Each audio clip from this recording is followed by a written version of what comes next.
Hello class, आज हमारा topic है pertussis. So today will see another disease that is pertussis. So pertussis is caused by और pathogen is Bordetella pertussis. इसका causal organism क्या है? That is Bordetella pertussis. A Bordetella pertussis is a bacteria, hence it is categorized under bacterial disease. So pertussis is also a bacterial disease as it is caused by bacteria Bordetella pertussis. इसके incubation period कितनी है? That is 1 week to 2 week. We can say 7 days to 14 days में infection हो सकता है. Spread कैसे होगा? So again it is a droplet infection और we can say airborne. So coughing, sneezing, nasal discharge, इनके वजह से ये डिजीज स्प्रेड हो सकता है. सो इन्फेक्टेड पर्सन की स्नीजिंग, कफिंग करने के वजह से ये जो ड्रॉपलेट एयर में प्रेजेंट है, अगर ये ड्रॉपलेट हेल्दी पर्सन के बॉडी में जाता है, so healthy person will suffer from this pertussis disease. Symptoms, अब हम क्या सिम्टम देख सकते हैं, कैसे नोटिस करेंगे कि पर्टिकुलर पर्सन पर्ट्यूसिस से सफर हो रहा है? So first and foremost important one is a whooping during inspiration. Means जब हम ब्रीद इन करते हैं उस समय वुफिंग यानी कफ होना, कफिंग होना. Okay, that is one of the best symptom जिसके हेल्प से हम पता कर सकते हैं कि person is suffering from pertussis. So ये पहला सिम्टम है. Apart from that common symptom जैसे कि runny nose, nasal congestion, fatigue, fever, watery eyes, ये सारी चीजें हम कॉमन कोल्ड में भी देखते हैं. तो इसमें सबसे बेस्ट वन कौन सा है जिसकी हेल्प से हम आइडेंटिफाई कर सकते हैं? That is whooping during inspiration. Hence, is pertussis is also known as whooping cough. It is also known as whooping cough. Generally, कुछ लोगों में ये disease it last for around more than और around 100 days.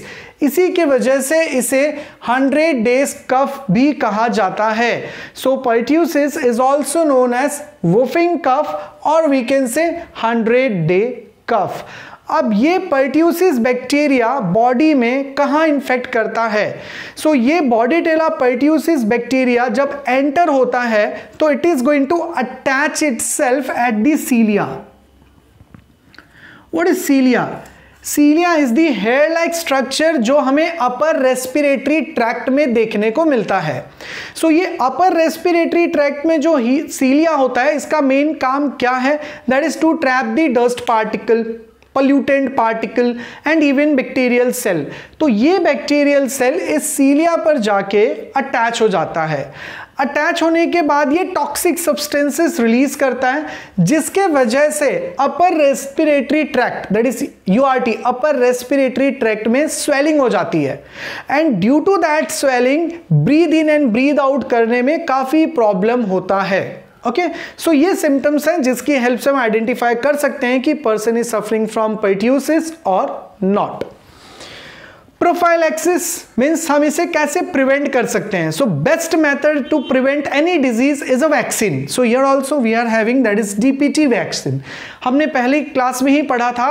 DPT is a triple antigen vaccine जो diphtheria, pertussis, P stands for pertussis and T stands for tetanus, तीनों disease के लिए ये वैक्सीन काम करता है. Apart from that common measures जैसे कि पेशेंट को आइसोलेट कर देना, हेल्थ एजुकेशन, ये सारी चीजों से हम इस डिजीज को प्रिवेंट कर सकते हैं. थेरेपी, अब पर्सन पर्ट्यूसिस से सफर हो रहा है तो हम उसे कौन सी मेडिसिन देंगे? As it is a bacterial disease we will be giving the antibiotic.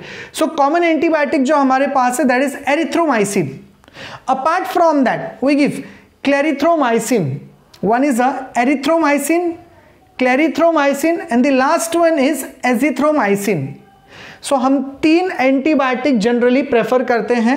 Erythromycin, clarithromycin, azithromycin, ये 3 एंटीबायोटिक पेशेंट को दी जाती है.